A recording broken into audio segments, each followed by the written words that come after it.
Hello मित्रांनो, आज आपण इफेक्ट ऑफ इलेक्ट्रिक करंट हा सायन्सचा 4 नंबरचा लेसन स्टार्ट करणार आहे. मागच्या लेक्चरमध्ये तुम्ही सगळ्या बेसिक कन्सेप्ट बघितला आहे की करंटची डेफिनेशन काय आहे, त्यानंतर potential difference, resistance, ohm's law याच्याशी रिलेटेड सर्व युनिट हे तुम्ही बेसिक लेक्चरमध्ये बघितले. तर आता आपण रिअलमध्ये हा टॉपिक स्टार्ट करणार आहे. तर अगोदर आपण यामधला बेसिक बघूया. तर बेसिकमध्ये काही क्वेश्चन्स विचारलेले आहे, त्याचे आपण आन्सर देणार आहे. तर यामध्ये फर्स्ट क्वेश्चन विचारलेला आहे, how do we decide that a given material is a good conductor of electricity or it is an insulator?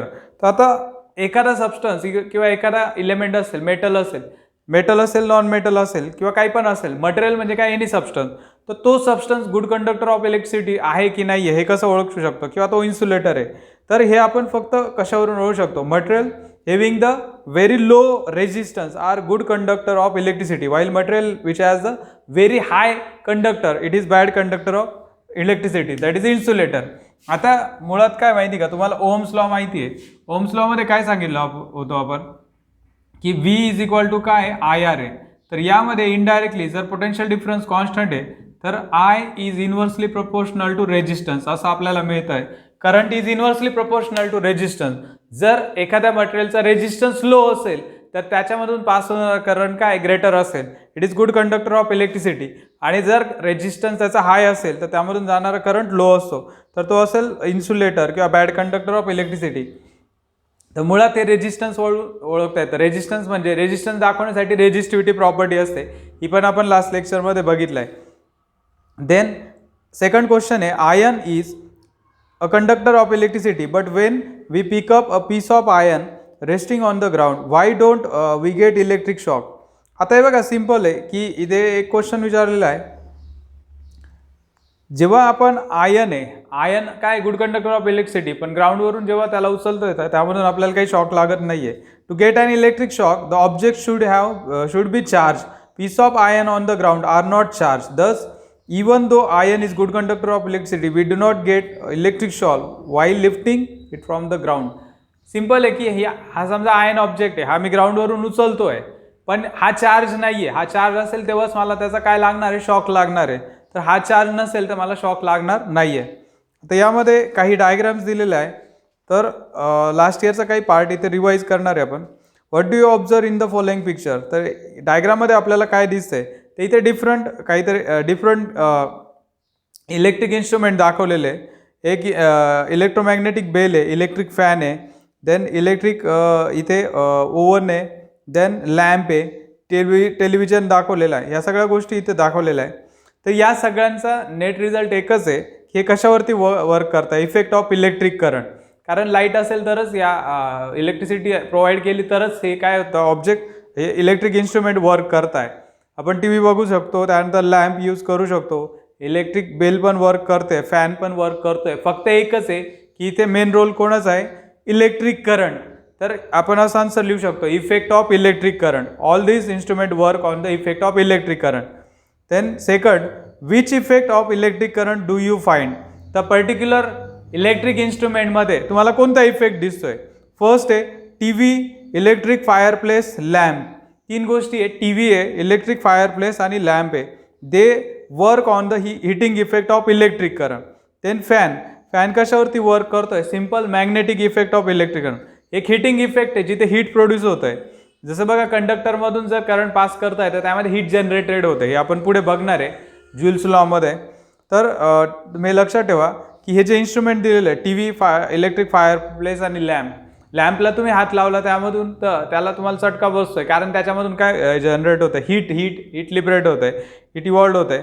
तर सिम्पल आहे की हे हिटिंग इफेक्ट ऑफ इलेक्ट्रिक करंटवरती वर्क करत आहे. आता फॅन कशावरती वर्क करत आहे? फॅनमध्ये एक असा इलेक्ट्रोमॅग्नेट असतो, म्हणजे त्यातून करंट पास केला की त्यामध्ये टेम्पररी मॅग्नेटिझम येतं, मॅग्नेटिझम, आणि मग तो शाफ्ट रोटेट होत आहे. हे पण आपण इलेक्ट्रिक मोटारमध्ये डिटेल बघणार आहे. तर हे magnetic effect of electric current आहे. आणि इलेक्ट्रिक बेल तुम्ही 8th स्टँडर्डला बघितलं होतं, त्यामध्ये पण इलेक्ट्रोमॅग्नेट असतो. करंट पास केल्यानंतर टेम्पररी मॅग्नेट होतोय आणि मग काय होतंय, त्या रॉडची मुवमेंट होते. Electric bell is also ringing due to magnetic effect of electric current. तर आता हे आपण लास्ट टाइम बघितलं होतं, हे बेसिक आपण ऑलरेडी 8 आणि 9 मध्ये बघितलेलं आहे. आता आपल्याला प्रूव्ह करायचं आहे ज्यूल्स लॉ. क्वेश्चन असा आहे, write the expression and statement of joules law. Expression म्हणजे काय, ऑल इक्वेशन्स लिहायचे जोपर्यंत आपल्याला एच म्हणजे heat produce in a conductor हे आपल्याला मिळत नाहीये तोपर्यंत काय करायचे, हे एक्सप्रेशन म्हणजे काय इक्वेशन्स लिहायचे, ओम्स लॉ यूज करायचा आहे, पॉवरचा फॉर्म्युला यूज करायचा आहे. हे सगळ्यांचं युटिलायझेशन करून आपल्याला हीट काय H is equal to I square R T किंवा H is equal to V I T हे आपल्याला कॅल्क्युलेट करून प्रूव्ह करून दाखवायचं आहे. आणि त्यावरून मग आपण जूल्स लॉचं स्टेटमेंट लिहिणार आहे. आता बुकमध्ये तर नाही दिलेलं आहे पण ते सिम्पल आहे, तुम्ही पण लक्षात ठेवू शकता, यावरूनच लिहायचं आहे. तर आता आपण स्टार्ट करू. Write the expression and the statement of joules law. आता जर आपल्याला एक्सप्रेशन लिहायचं आहे तर आपल्याला सर्किट कन्सिडर करावं लागणार आहे. Let V be the potential difference applied across the two terminal and of the resistance R by the cell and I be the current. आता 2-3 गोष्टी आपण विचारात घेऊ. एक आहे V is a potential difference. जसं समजा हे एक सर्किट आहे आणि या 2 पॉईंटच्या मध्ये समजा हे 2 पॉईंट आहे ए आणि बी, याच्यामध्ये पोटेन्शियल डिफरन्स या बॅटरीकडून अप्लाय होतोय, तो किती आहे, व्ही आहे. V be the potential difference. R is the resistance. या सर्किटमध्ये जो कंडक्टर आहे त्याचा रेजिस्टन्स आर असेल आणि I be the current flowing through it. यातून पास होणारा जो करंट आहे तो काय असेल, आय असेल. आपण एक नॉर्मल सर्किट विचारात घेतलंय which flowing through the resistor in time T. त्या रेजिस्टरमधून जाणारा जो करंट आहे त्याचा टाइम किती असणार आहे, टी. तर टी टाइमसाठी आपण करंट काय करतोय, त्यामध्ये पास करतोय. If the charge Q flows through the resistor then electric work P is given bye.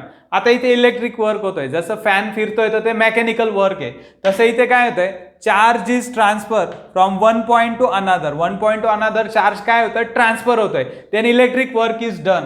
तर इथे इलेक्ट्रिक वर्क होतंय तर आपण ते पॉवरच्या फॉर्म मध्ये लिहिणार आहे. Power is equal to work done per unit time. ही तुम्हाला डेफिनेशन माहिती आहे. P is equal to W upon T. T divide आहे, राईट साइडला मल्टिप्लाय होतो, therefore W is equal to P multiply by T. Electric work is equal to power into time. आता आपण काही व्हॅल्यू त्यामध्ये substitute करणार आहे. Where energy is the work done by the cell to move the charge Q across the resistor. आता resistor इथे काय होत आहे, या स्पेसिफिक समजा इथे रेजिस्टर असेल म्हणजे रेजिस्टन्स काहीतरी ओमचा आपण 1 ओम 2 ओम 3 ओम तो रेजिस्टर तिथे अटॅच केलेला आहे त्या सर्किटमध्ये. त्यातून जेव्हा करंट पास होणार आहे तर त्या केसमध्ये काय होतंय, तिथून क्यू चार्ज काय होतं, ट्रान्सफर होतंय. हे बघा, वर्कची सिंपल डेफिनेशन काय तुम्हाला माहिती आहे. मेकॅनिकल वर्क काय, work is equal to force into displacement. बरोबर आहे. मी या एखाद्या ऑब्जेक्टवरती यावरती मी काय केलेलं आहे, फोर्स अप्लाय केलेला आहे, मी तो थ्रो केलेला आहे, त्याचं डिस्प्लेसमेंट होत आहे. समजा मी थ्रो केल्यानंतर तो इकडे जातोय तर इथे इथपर्यंत गेला आहे, काहीतरी डिस्प्लेसमेंट त्याने कव्हर केलेलं आहे. Work is equal to force into displacement. हे मेकॅनिकल वर्क आहे. आणि इलेक्ट्रिक वर्कमध्ये काय होत आहे तर काहीतरी डिस्प्लेस होत आहे, तिथे चार्ज डिस्प्लेस होत आहे, चार्ज ट्रान्सफर होत आहे one point two another. Charge transfer होणे सर्किटमध्ये म्हणजेच तिथे इलेक्ट्रिक वर्क होत आहे. तर हे आपण वेगळ्या फॉर्ममध्ये लिहू शकतो. तुम्ही यानंतर डायरेक्ट ही व्हॅल्यू घेऊ शकता. ही स्टेटमेंट लिहिण्याची गरज नाहीये, पण तुम्हाला समजण्यासाठी मी ऑलमोस्ट सगळे स्टेटमेंट इथे लिहिलेले आहे. तर आपण इथे काय लिहिलेलं आहे तर specific work is done while moving a charge Q from one point to another.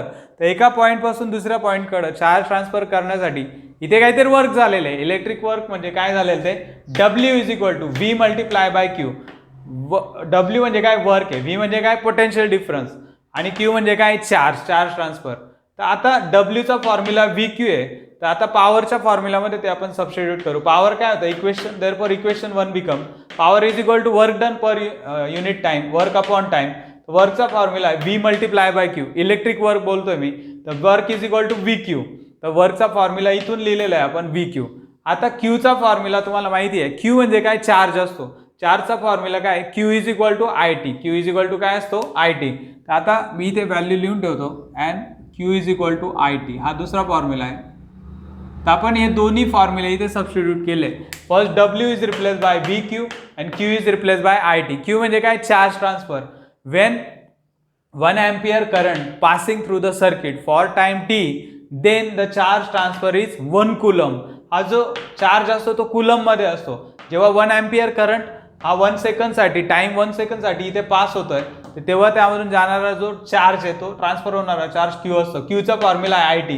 Q is replace by I T. म्हणजे आपण एक एक व्हॅल्यू काय करतोय, चेंज करतोय. डब्ल्यू ची व्हॅल्यू काय घेतली, व्ही क्यू. क्यू ची व्हॅल्यू काय घेतली, आय टी. तर व्ही आय टी. तर इथे टी टी कॅन्सल होतो. टी टी काय होतो, कॅन्सल. हे कॅन्सल करून दाखवतोय. तर इथे टाइम काय होतोय, कॅन्सल. तर टी कॅन्सल होतो, म्हणजे power is equal to V I. तर पॉवरचा फायनली आपण एक फॉर्म्युला बनवला आहे, power is equal to V multiply by I, म्हणजे व्ही आय बनवलेला आहे, power is equal to V I. तर याला आपण दिलेलं आहे इक्वेशन नंबर 3. तर याचा आपण नेक्स्ट स्टेटमेंटमध्ये यूज करणार आहे. बघा, आपण पहिले हे 2 स्टेटमेंट लिहिले, नंतर त्यामध्ये व्हॅल्यू सबस्टिट्यूट करत गेलो. आता याचा यूज पुढे करणार आहे. म्हणजे स्टार्ट कुठून केलंय आपण, पॉवरचा जो फॉर्म्युला आहे work done per unit time, नंतर चार्ज ट्रान्सफर होत आहे, बरोबर आहे. तर डब्ल्यूचा चार्जच्या फॉर्मॅटमध्ये फॉर्म्युला लिहिला, W is equal to V Q, आणि क्यूचा फॉर्म्युला लिहिला आय टी. या दोन्ही व्हॅल्यू यामध्ये सबस्टिट्यूट करायचा आहे. पॉवरचा जो मेन फॉर्म्युला आहे त्यामध्ये सबस्टिट्यूट करायचा आहे. तर पॉवरचा जो फॉर्म्युला आहे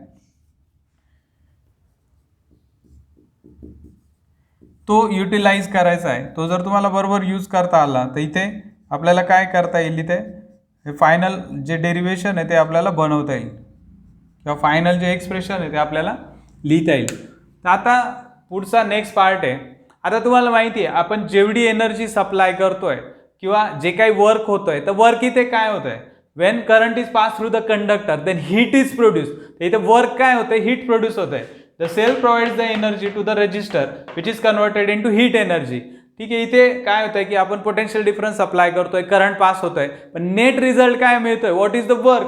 इथं वर्क म्हणजे काय झालं, heat energy, it is converted into heat energy. तर work is equivalent to energy. आपण जेवढी एनर्जी सप्लाय करतोय तेवढंच वर्क होतंय. तर वर्क काय होतंय, इथे स्पेसिफिक हीट एनर्जी तयार होत आहे. तर इथे वर्क जो आहे, वर्क एच ने रिप्लेस करायचा आहे. तुम्ही एक लक्षात ठेवा की या सगळ्या सेम क्वांटिटी असतात. Work is equal to energy and energy is equal to heat energy. तर वर्क म्हणजेच एनर्जी असते. वर्कची डेफिनेशन काय, it is a capacity to do work. Energy आपण वर्कसाठी काय म्हणतो की स्पेसिफिक एनर्जी आपण युटिलाइज करतोय. तर work is equivalent to energy. कोणती एनर्जी, इथे heat energy. Work is equal to P T आहे, तर आपण वर्कच्या जागेवर एच लिहिणार आहे, because work is equal to heat energy. इथे वर्क काय होतंय, हीट एनर्जी प्रोड्यूस होत आहे, heat is equal to P T. तर W is replace by H. आपण हा रेफरन्स देऊ शकतो त्या इक्वेशनवरून. आता पीचा फॉर्म्युला आपण वरती तयार केला आहे, power is equal to V I. तर पीच्या जागेवर व्ही आय सबस्टिट्यूट करायचा आहे. Therefore H is equal to V I T. एचचा फॉर्म्युला काय तयार झाला, व्ही आय टी. याला आपण 4 नंबर देणार. आता तुम्हाला ओम्स लॉ माहिती आहे. According to Ohm's law V is equal to I R. तर व्हीचा फॉर्म्युला आता आय आर सबस्टिट्यूट करायचा आहे. V is replace by I R. तर I R, I into I, I square into R into T. तर हा जो I into I एकत्र लिहिलेला आहे आपण, I into I, I square होतो, आय स्क्वेअर आर टी. तर H is equal to I square R T. याला आपण नेक्स्ट इक्वेशन नंबर दिलेला आहे 5. तर आपल्याला काय कळालं नेट रिझल्ट, तर एचचे 2 फॉर्म्युले आहे, व्ही आय टी, एचचा अजून एक फॉर्म्युला आहे आय स्क्वेअर आर टी, आणि अजून एक फॉर्म्युला तयार करता येतो. पण या एक्सप्रेशनमध्ये तुम्हाला हे मिनिमम 2 फॉर्म्युले लिहावे लागतील. V H is equal to V I T, heat produce in a conductor, is equal to V I T, potential difference into current into time, आणि H heat produce is equal to I square into R into T, square of the current into resistance into time. आता आपल्याला Ohm's law लिहायचा आहे. Ohm's लॉचं statement काय, H is equal to I square R T यावरून लिहिता येईल. Joule's law of heating effect of electric current. Joule's law of heating, heat produce काय आहे, H in the conductor when the current I flowing through the conductor for time T is directly proportional to. यामध्ये जी काही heat produce होते ही कशाला proportional आहे. समजा इथे मी प्रोपोर्शनल साइन टाकलं, H is proportional to I square, H is proportional to R, H is proportional to T. तर H is proportional to square of current that is I square, and it is proportional to resistance R and it is proportional to time t. The square of current I square आहे, resistance R आहे आणि time काय T आहे. तर इथे आपल्याला proper वेने तसंच law लिहायचं जसं इथे दिसतोय. Heat is directly proportional to I square, directly proportional to R and directly proportional to T. म्हणजे जेवढा जास्त वेळेस तुम्ही करंट पास करणार जास्त टाइमसाठी, तर तेवढा जास्त तिथे काय होतं, इथे हीट इथे जनरेट होते, आणि रेजिस्टन्स जेवढा ग्रेटर असेल तेवढी हीट इथे काय होते, जनरेट होते. आता आपण नेक्स्ट पार्ट बघूया. याचे प्रॅक्टिकल ॲप्लिकेशन काय की डेली लाईफमध्ये heating effect of electric current आपण कसा यूज करू शकतो. तर नेक्स्ट पॉईंट आहे heating effect of electric current. आता हा जो तुम्हाला काही सिलेबस दिलेला आहे या पॅटर्नमध्ये या टॉपिकचा पहिलाच हा जो क्वेश्चन आहे बोर्डला आलेला होता, म्हणजे न्यू जो पेपर होता, न्यू पॅटर्नचा पेपर, तर 2020 किंवा 19ला हा क्वेश्चन आलेला आहे गिव्ह रिझनमध्ये. तर हा एक क्वेश्चन आहे, नायक्रोम अलॉयचा हा बोर्डला विचारलेला आहे, आणि टंगस्टन फिलामेंटचा ओल्ड पॅटर्नमध्ये खूपदा विचारलेला आहे बोर्डला question. Y tungsten filament is use in bulb. Tungsten filament काय यूज करतात, तर तुम्ही बल्बचं स्ट्रक्चर बघितलेलं आहे, बल्बचं सिम्पल स्ट्रक्चर आहे, यामध्ये टंगस्टन फिलामेंट असतो. तर हा जो टंगस्टन फिलामेंट आहे हा यूज करण्यामागे मेन रिझन काय, Y tungsten filament is use in bulb. जुन्या काळी तुम्ही हे बल्ब बघितलेले आहे, तर अजूनही काही ठिकाणी वापरतात, त्याचा वेगळा रोल असतो हीटसाठी. तुम्ही इथे पण बघितलंय स्वीट मार्टमध्ये बघा, ते शेव वगैरे काय जे ठेवलेलं असतं तिथे तो बल्ब असतो या टाईपचा, कारण त्यामधून हीट प्रोड्यूस होत आहे. तर पहिली गोष्ट आहे की टंगस्टन, आपण मेन रिझन लिहिण्याच्या अगोदर तुम्हाला पॉईंट एक्सपांड करता आले पाहिजे. मिनिमम इथे 3-4 पॉईंट ॲक्युरेट लिहिले गेले पाहिजे. आता सर्वात महत्त्वाचा प्रश्न काय असतो, मुलांना वाटतं की 4 कोणतेही पॉईंट लिहिले, 4 पॉईंट दिसले की मार्क्स मिळतील, असं नसतं. तुम्ही प्रॉपर 3 जरी एक्झॅक्ट पॉईंट लिहिले तर तुम्हाला ते मार्क्स मिळतील. म्हणजे बरोबर पाहिजे ते पॉईंट, त्याचा सिक्वेन्स बरोबर पाहिजे, ते बरोबर लिहिलेलं पाहिजे, तर तेव्हा तुम्हाला ते मार्क्स मिळतील. तर पहिले काय सांगायचं आहे, टंगस्टन फिलामेंट कोणत्या बेसिसवरती वर्क करतोय. टंगस्टन फिलामेंट त्याचं मेन प्रिन्सिपल काय, it work on the principle heating effect of electric current. When electric current pass through the conductor then heat is generated. यातून करंट पास होते, हीट जनरेट होते. जसं तुम्हाला माहिती आहे कॉईल आहे, कॉईल असते बघा पाणी गरम करायची, तर वॉटर हीट करण्यासाठी, बॉईल करण्यासाठी आपण काय करतो, ती कॉईल पाण्यामध्ये ठेवतोय, त्यातून करंट पास झाला की त्यात हीट जनरेट होते आणि पाणी गरम होत आहे. Tungsten filament is use in a bulb. तर टंगस्टनचं मेन वर्क लिहायचं आहे, it works on the heating effect of electric current. हा झाला first point. It has high melting point, सर्वात जास्त मेल्टिंग पॉईंट 3400 डिग्री सेल्सिअस. तर त्याचा मेल्टिंग पॉईंट खूप जास्त असतो, कारण हीट प्रोड्यूस होते. तर मे बी चान्सेस आहे की त्या मेटलचा मेल्टिंग पॉईंट लो असेल तर तो मेल्ट होणार आहे. मेल्ट झाला की काय झालं, हा जर मेल्ट होतोय तर इथे विषयच संपतोय, तो बल्ब प्रॉपर वर्क करणार नाहीये. म्हणजे तो बल्ब आपल्याला काय करावं लागेल, डिस्कार्ड करावा लागेल, तो काही यूज करायचा केला जाणार नाहीये. आता मेन काय, it work on the heating effect of electric current. First point, it has high melting point 3400 degree Celsius and it has high resistivity. It can withstand the high temperature. तर खूप जास्त temperature सहन करू शकतो. म्हणूनच tungsten filament हा इथे बल्बमध्ये use करतात. तर शेवटी रिझल्ट काय मिळतोय त्याचा, when it is heated, when the current is passed through the tungsten filament, then it get heated so that it become red hot. म्हणजे तो येलोइश होतोय किंवा रेडिश होतोय.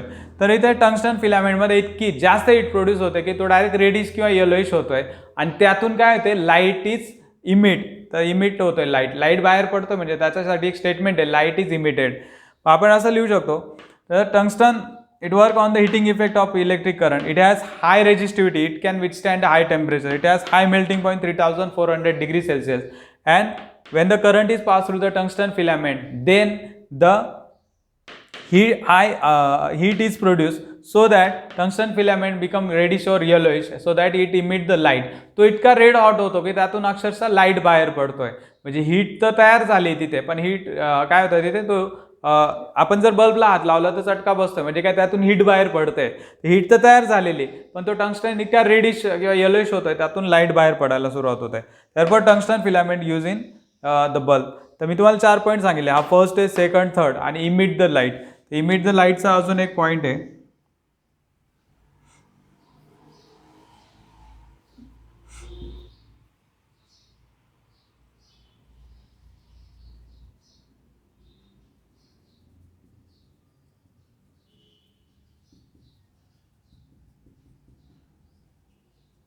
इमिट लाईट म्हणजे काय की तिथे तो लाईट बाहेर पडतोय.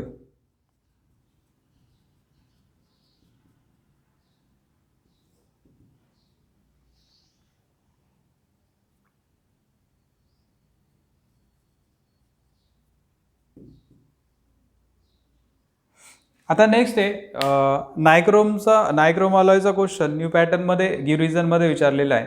तर तो क्वेश्चन असा विचारला जातो गिव्ह रिझनमध्ये,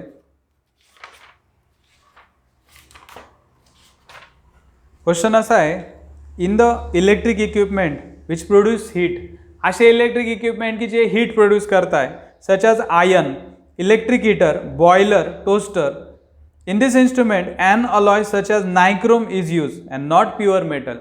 तर बघा, ज्या इन्स्ट्रुमेंटमध्ये हीट प्रोड्यूस होते, मेनली इलेक्ट्रिक हीटर आहे, आयन आहे, आपण कपडे प्रेस करण्यासाठी आयन यूज करतोय, बॉयलर आहे, टोस्टर आहे, यामध्ये पण हीट प्रोड्यूस होते. तर मेनली यामध्ये अलॉय यूज करताय, त्यामध्ये मेटल का यूज करत नाहीये, मेन रिझन विचारलंय, वाय नायक्रोम अलॉय यूज, हाच का यूज करतात. तर आता मेन रिझन बघूया आपण. पहिले तेच लिहायचं आहे, दिस नायक्रोम अलॉय कोणत्या बेसिसवर वर्क करतं, heating effect of electric current, म्हणजे त्यातून करंट पास झाला की हीट जनरेट होत आहे. It has high resistivity, it can withstand the high temperature, it has high melting point, त्याचा मेल्टिंग पॉईंट खूप जास्त आहे म्हणून तो जास्त टेम्परेचर सहन करू शकतो. आणि हाय रेजिस्टिव्हिटी, जेवढी रेजिस्टिव्हिटी हाय असते त्यातून काय होते, जास्तीत जास्त हीट प्रोड्यूस होते. आता हे बघितलं आपण इथे बघू शकता, H is directly proportional to resistance, resistance increase केला की हीट काय होते, इन्क्रीज होते. मग इथे सिंपल आहे, आपण डायरेक्टली असंच लिहू शकतो, the device such as iron, electric heater, toaster, boiler, they work on the principle of heating effect of electric current, first point. सेकंडमध्ये alloy such as nichrome is compared to metal, it has high resistivity, म्हणजे याच्या nichrome alloy कशापासून बनतो, alloy is a mixture, homogeneous mixture of 2 or more metal, त्याच्यामध्ये metal non metal mix केले असतात. मग त्यामध्ये त्याचं नॉर्मल जे मेटल्स आहे त्याच्यापेक्षा या अलॉयची रेजिस्टिव्हिटी काय आहे, high, it has high resistivity than its parent metal. Then unlike metal they can be heated to high temperature, म्हणून जास्त टेम्परेचरला आपण हीट करू शकतो, म्हणजे त्यांचा मेल्टिंग पॉईंट हाय असतो. Therefore rather than metal its alloy is use in heating device like electric heater, boiler and toaster, म्हणून अलॉयपेक्षा नॉर्मल मेटलपेक्षा त्याचा अलॉय बनवतात, आणि अलॉय मध्ये या हे बेनिफिट आहे, त्याच्यामुळे काय होतं की तो यूज केला जातो या इन्स्ट्रुमेंटमध्ये. आता नेक्स्ट पार्ट बघू. आता तुम्हाला माहिती आहे आपल्या हाऊसहोल्ड सर्किटमध्ये, म्हणजे घरगुती जे काही सर्किट असतं त्यामधून जाणार, त्यामध्ये जे पोटेन्शियल डिफरन्स असतं ते किती असतं, 220 व्होल्ट, किती असतं, 220. आणि आपल्या इथे तुम्हाला माहिती आहे 3 टाईपचे कनेक्शन असतात, लाईव्ह, त्यानंतर न्यूट्रल आणि अर्थ, प्रत्येकाला डिफरंट वायर कलर कोड असतो.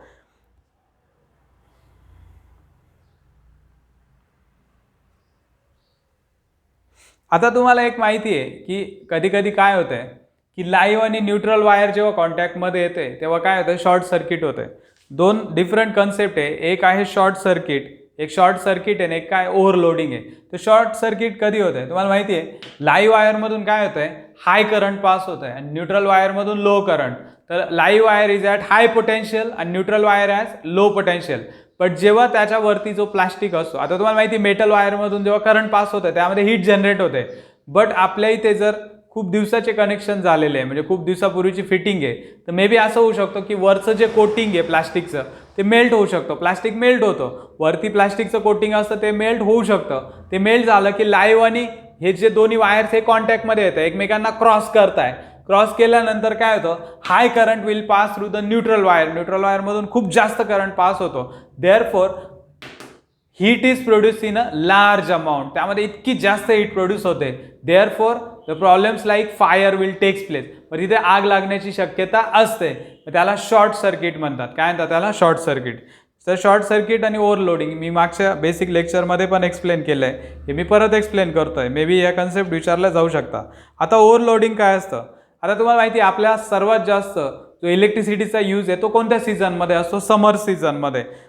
Many times particularly in the summer season huge electric power is used in the evening due to home lighting, fan, air conditioning and use of electricity in the shop.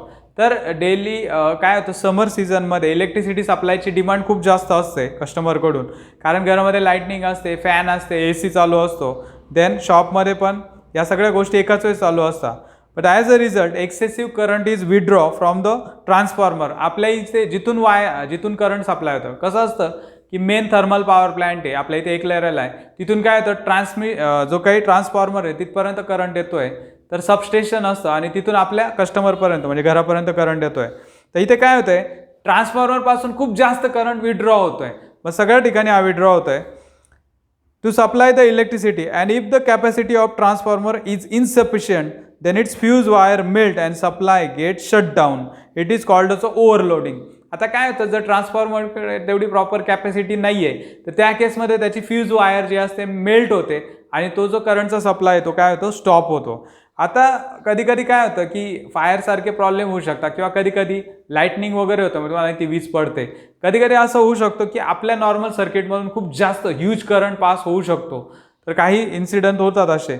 मग हे avoid करण्यासाठी घरामध्ये जे instrument आहे आपल्या त्यांना protect करण्यासाठी तर MCB यूज केला जातो. MCB काय असतो, जर शॉर्ट सर्किट किंवा काही झालेलं असेल तर MCB काय असतो, मिनिएचर सर्किट ब्रेकर. तुम्ही बघितलंय आपल्या मेन तुम्हाला माहिती समजा बिल्डिंगच्या अपार्टमेंटच्या खाली किंवा घराच्या जो काही मीटर लावलेलं असतं त्याच्या जवळपास फ्यूज लावलेला असतो, तिथून तर मेन पॉसिबिलिटी असते. पण इंटरनल घरामध्ये जर काही प्रॉब्लेम झाला तर तो अवॉइड करण्यासाठी MCB असतो. It is called miniature circuit breaker. It is these switches are use in home. when the current in the circuit suddenly increases, this switch opens and the current stop. तर याच्यामध्ये समजा आपल्या घरामध्ये normal जी काही capacity त्याच्यापेक्षा जास्त current flows होतोय, तर आपले जे इन्स्ट्रुमेंट इलेक्ट्रिक इक्विपमेंट ते डॅमेज होऊ शकतात. त्यांना प्रोटेक्ट करण्यासाठी काय होतं, जेव्हा MCB मधून करंट पास होतोय त्याच वेळेस काय होतंय, त्यातली फ्यूज वायर मेल्ट होते आणि करंट स्टॉप होतोय. Different types of MCBs are use in our home for the entire house. However, the usual fuse wire is used. Last इयरला आपण फ्यूज वायरचं बघितलं होतं. त्याचं रेटिंग डिफरंट असतं. 1 एम्पियर पासून तर 10 एम्पियर कॅपॅसिटीची ती वायर यूज केली जाते आणि मेल्टिंग पॉईंट लो असतो. ठराविक त्यांना माहिती की आपल्या घरामध्ये एवढंच करंट पास झाला पाहिजे, तेवढ्याच कॅपॅसिटीची ती वायर असते. त्याच्यापेक्षा जास्त करंट पास झाला की ती वायर मेल्ट होते. आता हे झालं बेसिक. तर आपण सगळ्या ऑलमोस्ट कन्सेप्ट बघितला आहे. एक फक्त पॉईंट आहे, आपण प्रॅक्टिकल अप्रोच की पुढे जे काही प्रॅक्टिकल इन्स्ट्रुमेंट आहे हे पण बोर्डला विचारले जातात. तर यातला फर्स्ट प्रॅक्टिकल बघणार आहे आपण. प्रॅक्टिकल कन्सेप्ट आहे magnetic effect of electric current. तर इथे काय आहे, बेसिक कन्सेप्ट अशी, Wien the current is pass through the conductor. समजून घ्या, करंट यातून, हा कंडक्टर आहे मेटल वायर, यातून करंट पास होत आहे. त्याच्या सराउंडिंगमध्ये काय तयार होतं, मॅग्नेटिक फील्ड तयार होत आहे. तर यालाच म्हणतात magnetic effect of electric current. इथपर्यंत आपण काय बघितलंय, हिटिंग इफेक्ट. याच्यापुढे काय बघतोय, मॅग्नेटिक इफेक्ट. तो कोणामुळे होतोय, इलेक्ट्रिक करंटमुळे. म्हणूनच टॉपिकचं नाव आहे magnetic effect of electric current. आता तुम्हाला काय दिसतंय, यामध्ये A to B current pass होत आहे, पॉझिटिव्ह टू निगेटिव्ह एंड दाखवत आहे. इथे प्लग की आहे, प्लग की ऑन केल्यानंतर यातून करंट पास होत आहे. इथे नियर काय, मॅग्नेटिक निडल ठेवलेली. तर आपण असं म्हणू शकतो, near this circuit magnetic needle is place. Wien current is pass from A to B, then this needle can move from the north to the west. Direction change होते. ही needle अशी तर ती काय होते, वेस्ट साईडला जाते. नॉर्थ टू वेस्ट त्याची काय होते, शिफ्टिंग होते. तर आता इथे आपल्याला वेगळं टाईप करायचं आहे. काय करायचं आहे, पॉझिटिव्ह निगेटिव्ह चेंज करायचं आहे. पॉझिटिव्ह आणि निगेटिव्ह एंड बॅटरीचा आपण अल्टर केलेला आहे. जिथे पॉझिटिव्ह आहे तिथे निगेटिव्ह एंड येतो आणि जिथे निगेटिव्ह तिथे पॉझिटिव्ह एंड. आता डायरेक्शन चेंज होते करंटची. B2A काय होते, करंट पास होतोय. मग या केसमध्ये या निडलची डायरेक्शन पण चेंज होते. इथे काय होतं, नॉर्थ टू वेस्ट होतं.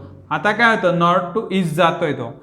ही जी मॅग्नेटिक निडल आहे या केसमध्ये वरती जाते आणि या केसमध्ये खाली जाते. असं काय झालं इथे, पहिली गोष्ट, मॅग्नेटिक निडल कशामध्ये मूव्ह होते, magnetic field. When current is pass through the conductor, then to the surrounding of this conductor the magnetic field is created, and due to this magnetic field the magnetic needle moves.